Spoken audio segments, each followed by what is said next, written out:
Hi, everyone. My name is Julian Reyes. I'm the CEO and founder of Buendea. I'm here to talk about our work with NASA's Advanced Operations Concept Lab with a project called EXOS, which stands for XR Operations Support System. So EXOS, let me actually play it from the, I guess that's fine. So EXOS is essentially a real-time simulation built to support operations, EVA and IVA operations at NASA.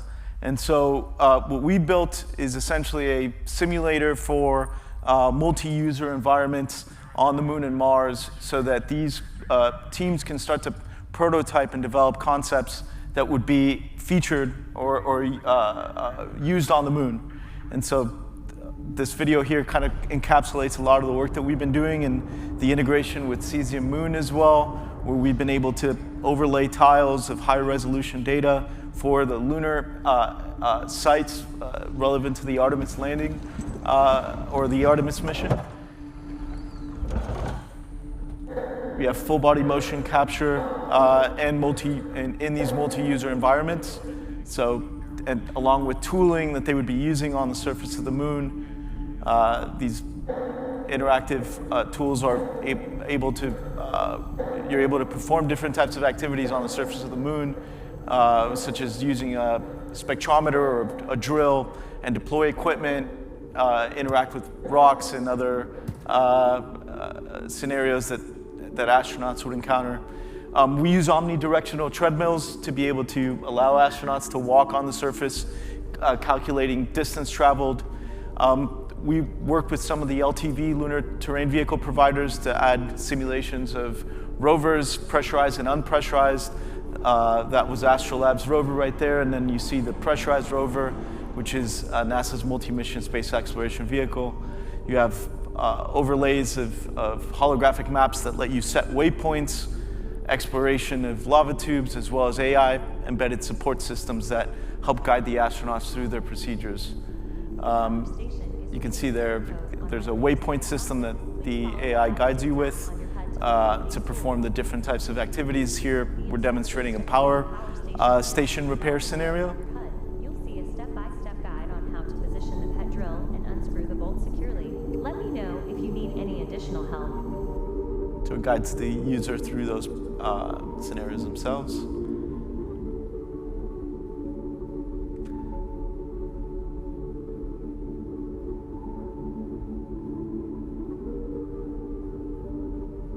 Based on my visual analysis, this appears to The be AI has the ability of identifying. quite common on the lunar surface. Oh, I guess it's syncing. That's why I had it downloaded, but yeah, it's able to analyze rock samples. So as you can request information from the AI to determine exactly what type of rock sample you're looking at in the environment. Yeah, I guess we'll just skip over yeah, and so the software is being used at several analog missions. CHAPEA being one of them, which is a 1-year simulation where 4 individuals live inside of a 3D printed habitat, and then we simulate the surface activities on Mars.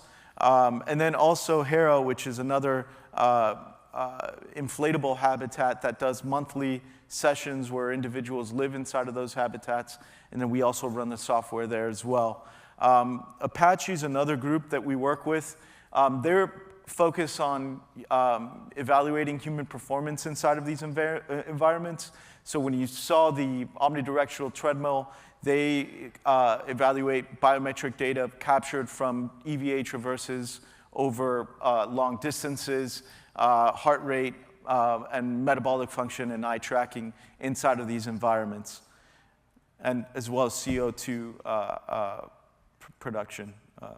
And so we built in these real-world digital terrain models extracted from the Lunar Reconnaissance Orbiter and Mars high-rise imaging device. And what we've been able to achieve is basically these high-resolution maps built in Unreal Engine using world partition, and then overlaid that inside of Cesium Moon to be able to have all 9 proposed landing sites for Mars, for the moon, and then for Jezero Crater for Mars. As I was saying, multi-user environments, the AI-powered digital assistants, robotics, and unpressurized vehicles. And the way it works is really just like a multiplayer game where we host a server. That server is basically storing all the EVA or the session data, and then that server is multiple clients connect to, whether they're in VR or non-VR. We have multiple modes. If you're an EVA user and you're actually one of the astronauts, you log in as that EV user, but then we also have spectator and admin modes. Admin modes basically function in a way to allow instructors or anybody that's running the session to fire off dynamic events. On Mars, you can fire off a dust storm. On the moon, you can make sure or cause a certain piece of equipment to break down. As I was saying, we have Shackleton Crater. We have the 9 proposed landing sites in world partition. The ISS low Earth orbit environment, which we've been working with a company called Space Data to integrate inside of the software, and then Jezero Crater Mars environment, which is 40 square kilometers as well in world partition. All of these use dynamic lighting, so lumen and nanite, to be able to really push on the visual quality of what's available.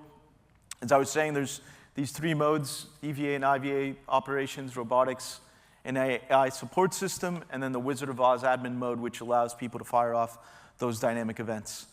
Here's just a long list of features, which I'll just skip over for now.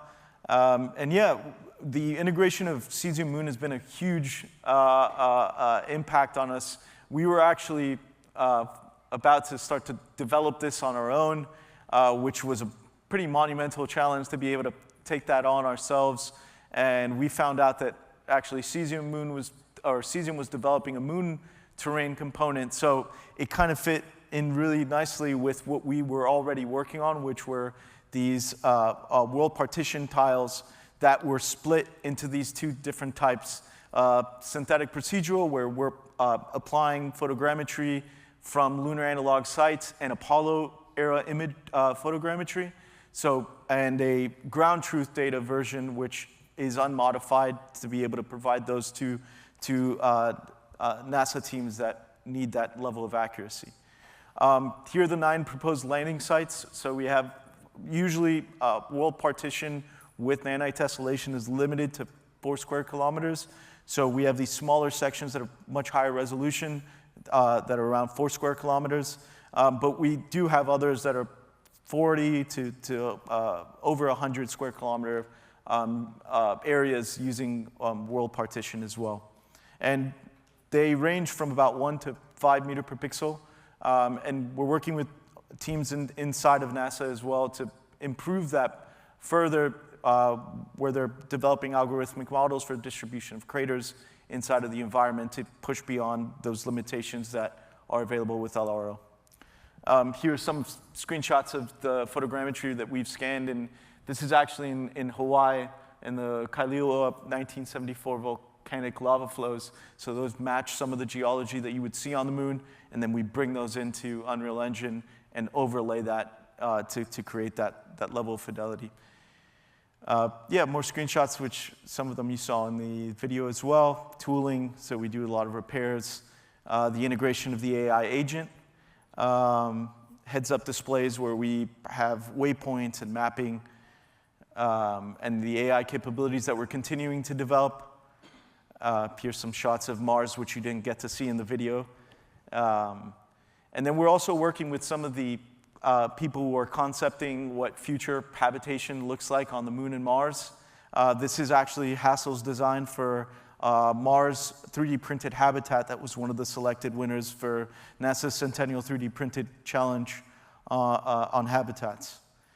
So we integrate these designs, and then we develop both EVA and IVA scenarios to help design what this might look like in the future. And so we have these environments already built in Unreal. We're leveraging epic metahumans as well, so the characters that you're driving or interacting with are all built using Epic's MetaHuman setup. And then as part of the work that we're doing with NASA, we're basically developing multi-GPU support inside of EXOS to be able to parallelize several real-time simulations, including simulating lunar regolith, trackerless motion capture, and 1/6 lunar gravity. So all of these things are very demanding to be able to run in real time, especially, and so what we're trying to achieve here is something that does run in real time, that is able to run in VR as well, by leveraging multiple graphics cards to be able to do that. Yeah, and so we're also developing, as I said, multiple IVA scenarios, so intravehicular activities, developing medical operations where astronauts are learning to use ultrasound devices, especially if they don't have a medical background, so that we can integrate that into the simulation software for future use cases. I spoke a little bit about Apache, which is that omnidirectional evaluation of human performance in these environments, where they walk around and deploy EVAs with different tools and evaluate human performance inside of these environments. Yeah, and then this is kind of our development roadmap where we're continuing to build multi-GPU support as one of our main drivers of STTR that we have with NASA currently. Continued integration with and the development of a lunar digital twin embedding Cesium moon inside of EXOS, with the ultimate goal is that we provide a public version and an internal NASA version that people can prototype with. So our longer term goal is that we do open source this so that people can also contribute. We ran a Mars XR challenge a few years ago where we had over 5,000 Unreal developers all producing concepts for NASA, EVA operations. And so the goal is really to harness that community and being able to contribute to this software and the advancement of these concepts, both at NASA and for the larger community. And then, yeah, some of the work that we're doing with the University of Central Florida focus on the simulation of lunar regolith, robotics and rover interactions with that regolith is one of our highest priorities right now, and looking at either adopting a new physics system that would replace chaos inside of Unreal to get higher level fidelity, or also a hybrid approach where some is using a different physics system and others aren't. And then I wanted to highlight some of the work that we're doing with a Japanese company called Space Data. They're a group that is developing different types of environmental layers to our environments, where they'll be integrating 1/6 lunar gravity, lunar surface temperatures, lunar surface radiation, visualization of charged particles, as well as ion distribution, water ice distribution. So our goal in looking at this is to truly create a real digital twin environment that can be used to prototype future concepts. Obviously, that's a monumental task when you think about everything that needs to be captured to create a true digital twin. But we're approaching it in a way that, that we prioritize the things that are relevant to future operations on the moon and on Mars to be able to provide that to customers. I wanted to also highlight the work that Space Data has been doing. They have a ISS digital twin, which is pretty amazing. If you guys get a chance to see it, I know it's available on the Steam store as well. Here's a quick video of the work that they've been doing in simulating one of their robotic.